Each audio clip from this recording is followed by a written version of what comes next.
आपके पास ही आ रही हूँ। जितना तापमान दिल्ली का इस वक्त आपके पीछे मैं देख रही हूँ, धुंध सी छाई हुई है, सफेद कोहरे की चादर में लिपटी हुई दिल्ली दिख रही है। लेकिन इन सीट बंटवारों ने उतना ही दिल्ली का तापमान बढ़ा दिया है। पहले कहां एनडीए, कहां अगर इंडिया गठबंधन राज्य स्तर पर इसे सुलझाने की कोशिश कर रहा था, लेकिन जितने कल बयान आए हैं प्रशांत, अब दिल्ली में ही क्या ये मामला सुलझेगा, क्या ये कहें?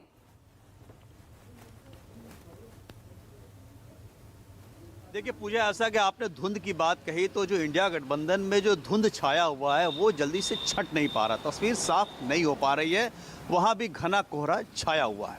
अब सवाल उठता है कि जो दो बयान अभी आपने सुनवाए अखिलेश यादव के उत्तर प्रदेश में और टीएमसी सुप्रीमो ममता बनर्जी के, अब दोनों ये दम भर रहे हैं कि बिना उनके बीजेपी के कोई टक्कर देने वाला नहीं है। अखिलेश यादव कह रहे हैं कि 80 हराओ बीजेपी को भगाओ, यानी कि जो उत्तर प्रदेश जिसको कि मिनी इंडिया कहा जाता है, वहां से अगर बीजेपी को आप हरा दीजिए तो पीडीए की जीत हो सकती है।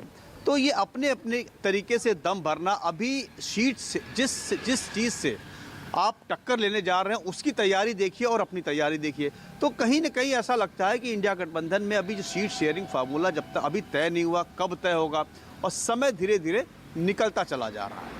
बहुत जल्दी अब एक आध महीने के अंदर नोटिफिकेशन आ जाएंगे। चुनाव की तैयारी में आपको पता है भारतीय जनता पार्टी 24 घंटे रहती है, और अभी ऐसे वक्त में, ऐसे नाजुक वक्त में जहां आप बहुत बड़ी ताकत को हराना है, कहीं किसी पार्टी का पोस्टर, बैनर, जुलूस, धरना, ये सब कहीं दिखाई नहीं दे रहा है। तो इससे आप अंदाज़ा लगा लीजिए कि लड़ाई किस तरीके की है और कितना फ़र्क है। तो 2024 में क्या होगा, किस तरीके से होगा, क्या करेगा इंडिया गठबंधन और क्या करेगा एनडीए, ये तस्वीर बहुत साफ साफ दिखाई दे रही है। शायद प्रधानमंत्री ने इसीलिए अपने किसी एक इंटरव्यू में ये बात कही है कि मिली जुली सरकार नहीं चलेगी। उसके पीछे वजह वो यही बता रहे हैं कि अभी तो आपस में ही खींचतान भी ना कहिए, ये कहिए कि तय नहीं हो पा रहा है कि कैसे, अगर सब आपस में एक भी हैं, लेकिन ये तय नहीं कर पा रहे हैं कि कौन सी ताकत, ऐसा कौन सा फार्मूला ऐसा होगा जो बीजेपी को हरा सकता है अलग। तो वो अलग अलग स्टेट में अपनी धमक जमा के उनको हरा करके या फिर एक साथ हराए। सीट शेयरिंग फार्मूला अभी तक तय नहीं हुआ। पिछले करीब जब से इंडिया गठबंधन की पहली बैठक हुई, तब से ये लग रहा था कि सीट शेयरिंग फार्मूला तय हो जाएगा, पहले तो तय हो फिर लड़ाई लड़ेगी। तो ये स्थिति है। तो इसीलिए इस तरह की बातें, ये बयान आपको सुनाई दे रहे हैं, क्योंकि बयान जो आ रहे हैं अपने अपने जो क्षेत्रीय छत्रप हैं, वो अपने आप को कम नहीं आंकना चाहते हैं। वो अपनी जनता को, अपनी जो जहाँ पे वो जमे हुए हैं, वो अपने जनता के बीच अपने मजबूत छवि बनाना चाहते हैं कि हम ही हैं सबसे ताकतवर।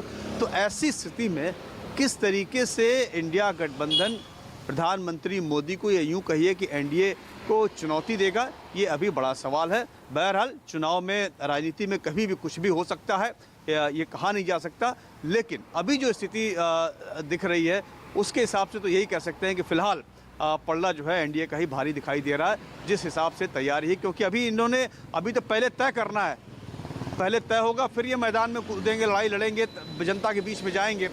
और सबसे बड़ी बात यह है कि जो पार्टियां हैं, आपने खासकर उत्तर प्रदेश में अगर बात कीजिएगा, उत्तर प्रदेश में जनाधार कहां से लाएंगे अखिलेश यादव, जो एक तरीके से नाकेबंदी और घेराबंदी, जाति समीकरण का, ओबीसी समीकरण का बीजेपी ने किया हुआ है, उसको भी वो एक अभेद किला उत्तर प्रदेश में बना कर रखा हुआ है। सभी छोटी पार्टियों को आपस में जोड़ लिया। यहाँ तक राजभर जो सबसे ज़्यादा जिन्होंने परेशान किया 2017 से लेकर 2024 तक, उनको भी अपने पाले में कर लिया है। तो ये पूरे इस किले को भेद पाना, 80 हराना, बीजेपी को हटाना काफ़ी चुनौतीपूर्ण लगता है। ठीक है, तो चलिए अब आपके